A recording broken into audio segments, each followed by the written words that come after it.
All right, guys, so today I want to tell you about how to integrate role plays into your routine to actually feel more confident and to sound more natural in your conversations, in your sales calls. From what I can see, international closers often know a lot of vocabulary and a lot of grammar. Most of the times they sound robotic and they sound unnatural in real conversations. This is a huge problem, as you might know, because this could completely kill your flow and it could completely destroy the trust that you're trying to build. The purpose of this presentation is to show you sort of a 4-step cycle that is designed to move you from an awkward and academic sounding English to a more confident style that will eventually help you close those high value deals with a way more natural and confident communication. Record yourself all the time, guys. You need to record yourself in sales calls, talking to yourself, talking about different topics, different industries, different offers with different purposes. That's really the only way that you can basically build up the reps that you need to know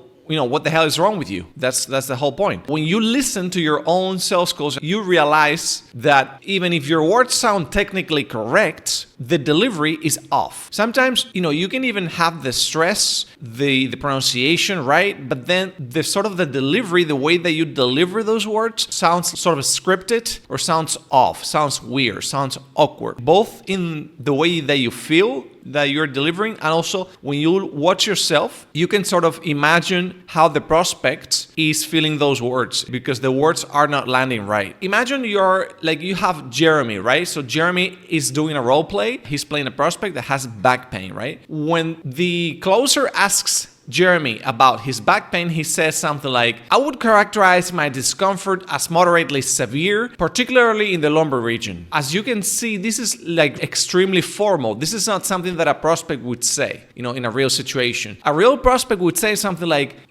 my back pain kills me and I can barely get out of bed. It's really simple. And it's really targeting the pain and the way this pain is affecting his life. And this is the kind of expressions that you want to say when you are in a natural conversation. The only way to do this is to consume as many sales calls as you can from other closers, from other native English speaking closers, and to consume other situations, other conversations, podcasts, and stuff like that so that you can get familiar with these kinds of expressions. This is like a cycle that's stopping you from getting to where you want to be. You sound more natural. It makes you more careful. If you are more careful, you sound more formal. It creates a distance. And if that distance is created, then you start overthinking because you don't even know what the hell is wrong with you. Now, the first step here is to recognize that this is a problem in your own speech. Now, the only way to actually identify this is to record yourself and to listen to you over and over again to actually pinpoint exactly those moments and those patterns that you have going on in your own speech to know specifically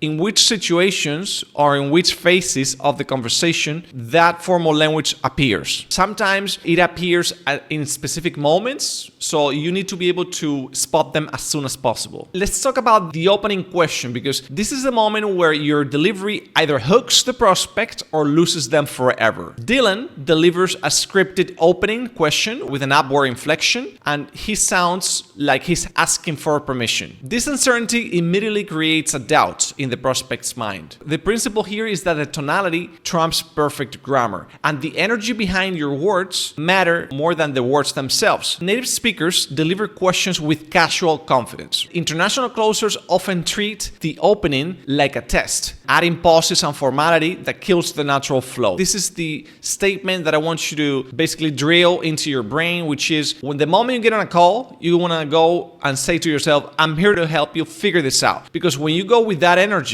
everything changes because the prospect can see that you're a real human being and you are there to provide the help that he's looking for. Listen to how native speakers ask questions in natural conversations, and you need to notice their confident, direct communication and their lack of overthinking. This takes time, guys. You need to actually immerse yourself in many hours of natural conversations to actually pick up on this. The whole reason why native speakers are this way or they talk this way is that they have already spent most of their lives listening to a bunch of different conversations. Because you're not there, you're in the States, or you're not in the UK, or you're not in Canada or Australia. You need to actually spend the time artificially and being exposed to those kinds of situations. Gathering data instead of creating emotional experience. So an amateur could ask, could you describe the frequency of your discomfort? As you can see, this is like a very weird question to ask. Guiding the prospect to quantify their own pain in concrete emotional terms. So you want to say something like, instead of how does this affect your work, going back to the back pain situation, right? You can ask something like, what happens if your back goes out during your biggest presentation month? So this is like a very straightforward, and it's a matter of requesting for the prospect to measure the amount of pain that he has. This makes them visualize exactly the worst case scenario for them. You want to push for stronger emotional words, like, does it bother you or does it actually hurt? Then basically the ultimate goal here is that the prospect isn't buying your solution, they are buying relief from their quantified pain,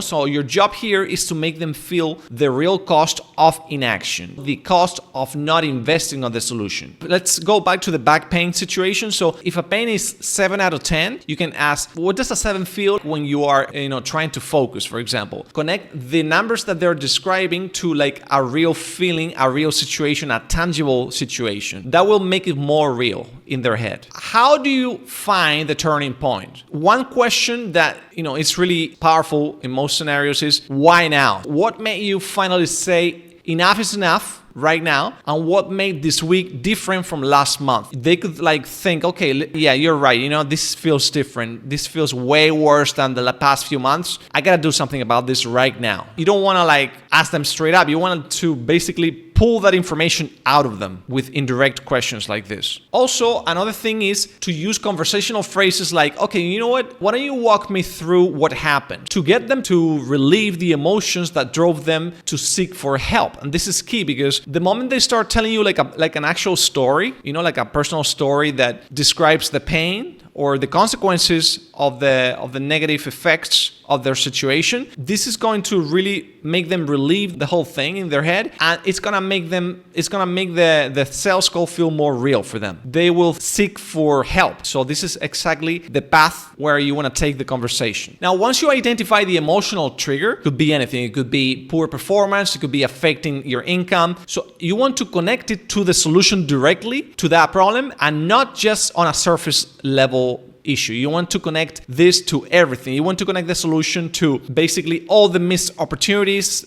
that they left on the table because of this problem, the missed opportunities with their relationships, maybe their relationships with their parents, with their partner, with their children, the lack of self-esteem. You want to go from that, like a logical approach, like our program addresses chronic pain issues, to like a more emotional approach, which is this gets you back to being the person before this whole thing started. One thing is just to explain the logical effect. This program can address your chronic pain issues. But if you actually link it back to everything else that they described, this is going to create a way deeper impact in their head. Roleplays is really the best way to go about this, because it's the system that can make this whole thing stick. So all the knowledge you've gained must be practiced in realistic scenarios to become instinctive. Listen, I have watched hundreds of other closers in their sales calls. One of the most common patterns that I see is that they just lose these realistic scenarios. They just lose the practice.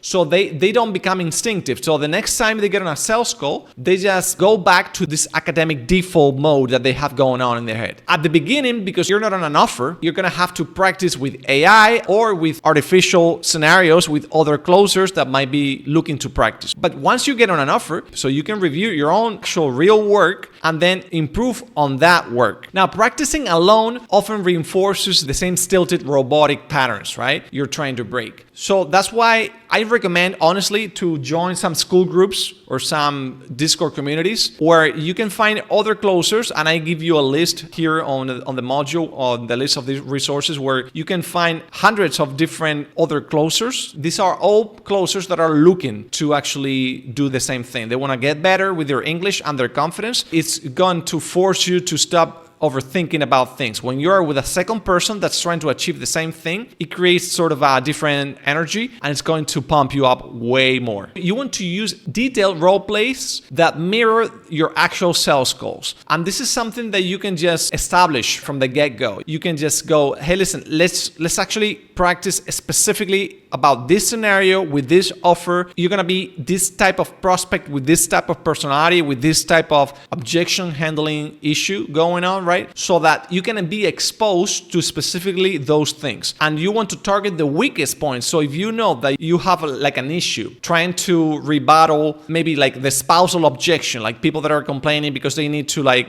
check with their wife or with their husband, like you struggle with that objection. So you want to actually really smash that objection as much as you can on actual role plays. Okay, you want to do this targeted phase practice. Your partner, your practice partner, catches subtle mistakes you could miss and actually give you immediate specific feedback. That's the thing. You want to practice with all kinds of prospects. You want to go from someone who is really cooperative, someone who is more skeptical, then someone who might be just straight up angry at you, and then maybe more sophisticated prospects, business, AI automation, marketing, these kinds of things where people, they don't fight you so much as people that are doing like B2C and self-improvement, things like this, right? So you want to practice all these different scenarios. Now, when you record yourself, you want to listen back to identify your missed opportunities and track the improvement over time. You just don't know what you don't know. It's a matter of really watching for things that you don't know. Now, once you identify those things, you can actually measure the mistakes and the level of progress, and then you can just keep pushing forward. You want to free up from all of this overthinking and all this pressure so that you can actually focus on the message, on the problem that the prospect is describing at that moment. The most successful closers have a systematic approach to language mastery and not just raw talent. Going from concrete experience to reflective observation to abstract conceptualization and then active experimentation is actually the key to transforming your academic English into a natural sales fluency. What I would recommend that you do here is to record your next sales goal and begin the cycle of identifying on your own terms your own academic traps. Try to isolate them and improve them over time. Also, I want you to envision a future where your language flows with confidence and you guide prospects naturally and you close deals because you have mastered authentic communication.